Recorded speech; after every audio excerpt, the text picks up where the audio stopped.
गुज़िश्ता हफ्तों में चीन, रूस और अमेरिका के आला अहदेदारों ने बड़ी तादाद में अफ्रीका के दौरे किए हैं, जिनका मकसद उनके मुताबिक ताल्लुकात को मजीद मजबूत करना है। सदर जो बाइडन ने गुज़िश्ता माह कहा था कि उनका भी इस साल वहाँ के दौरे का इरादा है। वाशिंगटन ने कहा है कि इन दौरों का मकसद रूसी और चीनी अज़ाइम का मुकाबला नहीं, बल्कि कारोबार, सेहत और अमन और सलामती जैसे शोबों में बामानी ताल्लुकात कायम करना है।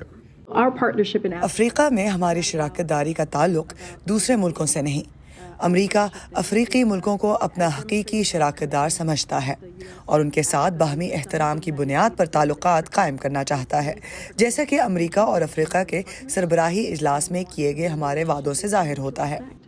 लेकिन बरे-आज़म के आला तरीन सफारतकार कहते हैं कि अफ्रीका, जिसे सदियों तक यूरोपी ताकतों ने बेदर्दी से अपनी नौ आबादी बनाए रखा, किसी का मोहरा नहीं है और उनके मुताबिक चीन इस बात को समझता है।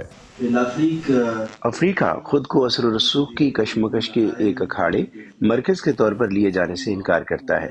हम उस वक्त तक हर एक के साथ ताउन और शराकत दारी के लिए तैयार हैं जब तक वो हमारे असूलों, तरजीहात और मफादात का एहतराम करते हैं। चीन के साथ हमारी शराकत दारी इन्हीं असूलों पर कायम है।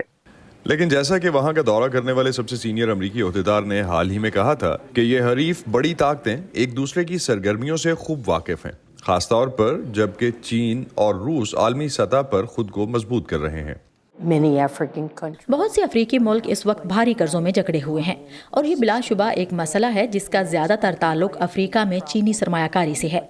इसलिए मैं समझती हूँ कि ये महज हकाइक पर मबनी एक बयान है, लेकिन ये हमारे लिए नहीं है। ये चीन के साथ कोई मुकाबला नहीं है। हम अफ्रीका के साथ अपने ताल्लुकात मजबूत करना चाहते हैं। तज्जियाकार कहते हैं कि ऐसा नहीं है कि इन दोनों मकासद को, यानी हकीकी शराकत दारी, बड़ी ताकतों की मुसाबकत को बैक वक्त हासिल नहीं किया जा सकता। ये तमाम चीजें बेक वक्त सच साबित हो सकती हैं, लेकिन हम इस सच को तस्लीम नहीं कर रहे। हम सिर्फ एक सच को मान रहे हैं और वो ये है कि हम अफ्रीका को तरक्की करते देखना चाहते हैं और मेरे ख्याल में ये मामला इससे कहीं ज्यादा पेचीदा है।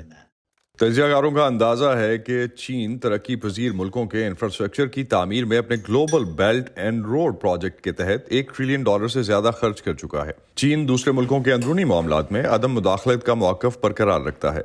चीन के नए वज़ीर ख़ारजा शेन गेंग ने मनसब संभालने के बाद अपने पहले दौरे के दौरान इस ख्याल को मुस्तरद कर दिया कि अफ्रीका एक नजरियाती मैदान जंग है, जैसा कि वो सर जंग के दौरान हुआ करता था।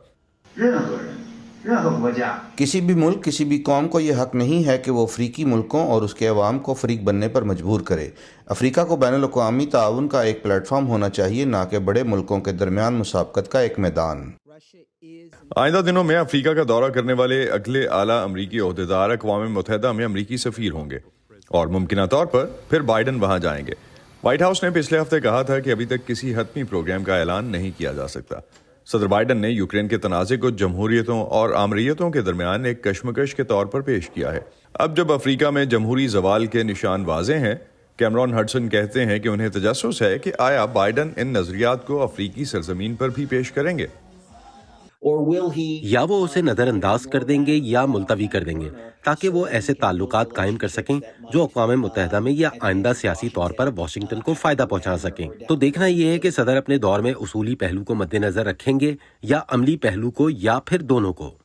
अनीता पावल के लिए Asadullah Khalid, voice of America.